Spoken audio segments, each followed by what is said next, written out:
তার যে body language, তার যে কথাবার্তা, সেগুলো কোনো সুস্থ মানুষের লক্ষণ নয়। তারেক রহমান সাহেব গলাচিপা 10 মিনিট কারোর কাছে ভোট চেয়েছেন তার জন্য, এবং মানুষের যে সাড়া, যেটা আমি বলবো যে অভূতপূর্ব। এই হাওয়া পরিবর্তন করব। তো আবার এখানে যিনি স্বতন্ত্র প্রার্থী হয়েছেন, তার যে বডি ল্যাঙ্গুয়েজ, তার যে কথাবার্তা, সেগুলো কোনো সুস্থ মানুষের লক্ষণ নয় এবং একেবারেই অশালীন, আক্রমণাত্মক, বাজে ধরনের বক্তব্য তিনি সভা সমাবেশগুলোতে দিয়ে যাচ্ছেন, যার ফলে তার কর্মীরা খুব উগ্র হয়ে যাচ্ছে, অ্যাগ্রেসিভ আচরণ করছে। যেটা আমরা মনে করি যে এই স্বতন্ত্র প্রার্থীর যে আচরণ, এবং ইতিমধ্যেই তার যেহেতু ছাত্র রাজনীতি করেছেন, বিভিন্ন আন্ডারগ্রাউন্ডের লোকজনের সাথে তার একটা সংযোগ আছে, সেই সমস্ত লোকজনকে গলাচিপা ঢুকিয়ে তিনি একটা আতঙ্কিত পরিবেশ তৈরি করার চেষ্টা করছেন। তাই আমি বিশেষ করে, তিনি একসময় বিএনপি করতেন, এখন বিএনপি থেকে বহিষ্কৃত হয়েছেন, তাই আমি আহ্বান জানিয়েছি যে তাকে যদি দলের পক্ষ থেকে এই সমস্ত বিষয়গুলো থেকে বিরত রাখা যায় সেটা ভালো।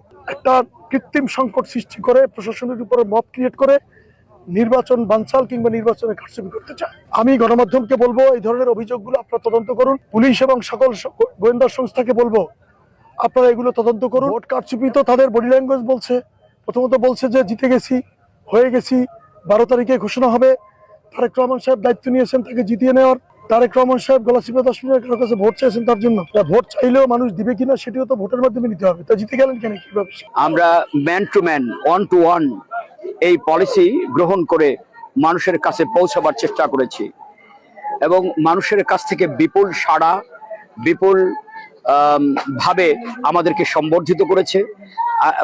আমাদেরকে আশ্বস্ত করেছে।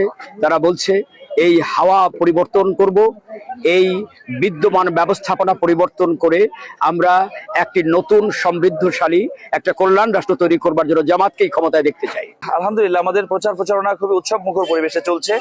আজকে দেখতে পাচ্ছেন গলাচিপা পৌরসভায় আমরা খুবই আমেজের সঙ্গে কাজ করে যাচ্ছি এবং মানুষের যে সাড়া, যেটা আমি বলবো যে অভূতপূর্ব। কোনো প্রতীকের পক্ষে কখনোই এমন সাড়া ছিল কিনা এটা আমরা লক্ষ্য করিনি এবং এখনো পর্যন্ত আমরা কোনো ধরনের অসুবিধার সম্মুখীন হইনি। কেউ আমাকে থ্রেট করবে বা কেউ বাধা দেবে, এখানে আসলে সেই সামর্থ্য কারণ নাই। কারণ ইসলামী আন্দোলন বাংলাদেশ ও পটুয়াখালী 10 মিনার সবচেয়ে স্টেবল সংগঠন এবং বৃহত্তর